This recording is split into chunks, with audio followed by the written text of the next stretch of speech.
Le passage de la mer Rouge. Les Hébreux étaient retenus en esclavage en Égypte. Ils voulaient partir et retourner en terre promise. Pharaon refusait, mais les 10 plaies d'Égypte finirent par le faire céder. Au début de la nuit de la 10e plaie d'Égypte, Dieu avait demandé au peuple hébreu de manger de l'agneau offert en sacrifice en signe d'une nouvelle fête, la Pâque. Ils font déjà la fête? Pourtant, rien n'a encore commencé.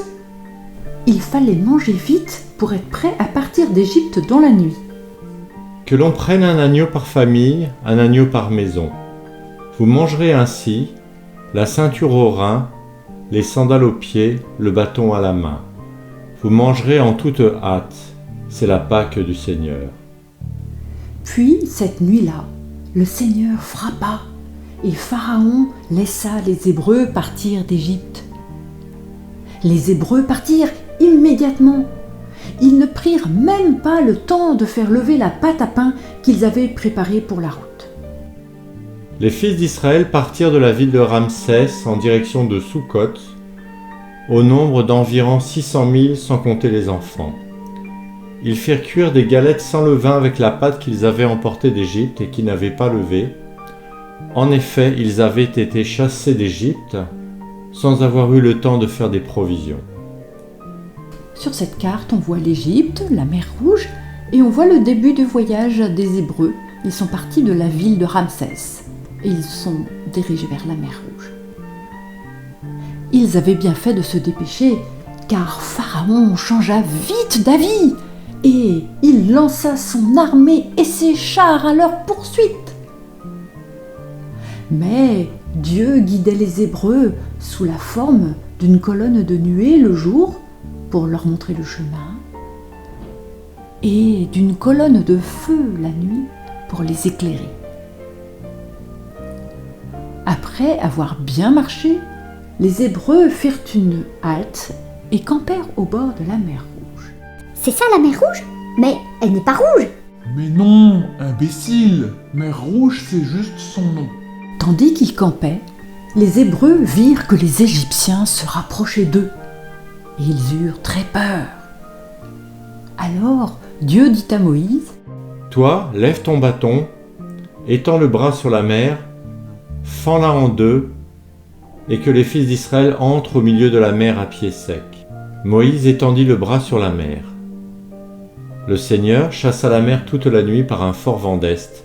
Il mit la mer à sec et les eaux se fendirent. Les fils d'Israël entrèrent au milieu de la mer à pied sec, les eaux formant une muraille à leur droite et à leur gauche. Les Égyptiens les poursuivirent.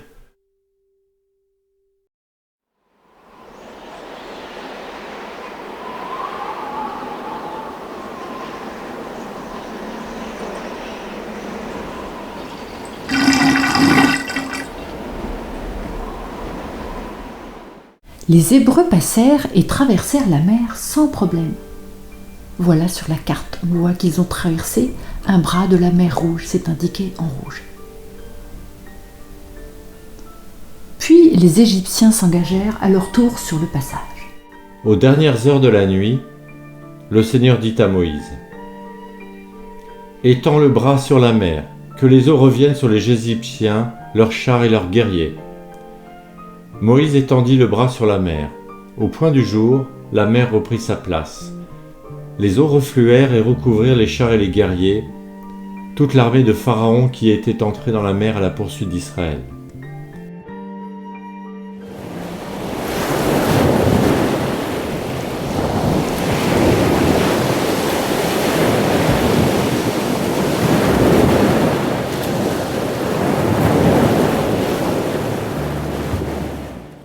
Les Hébreux comprirent qu'ils étaient délivrés et ils crurent en Dieu. Pourquoi est-ce si important ?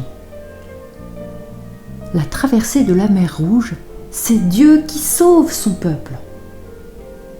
C'est pour cela qu'il y a la fête juive de la Pâque, qui signifie passage en hébreu.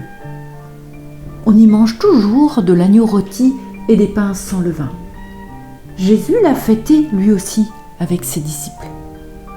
Cette fête annonce à l'avance ce que Jésus fera plus tard, le passage à travers la mort. Par sa résurrection, Jésus va sauver tous les hommes de la mort. Et la fête de la Pâque deviendra la fête de Pâques, avec un S.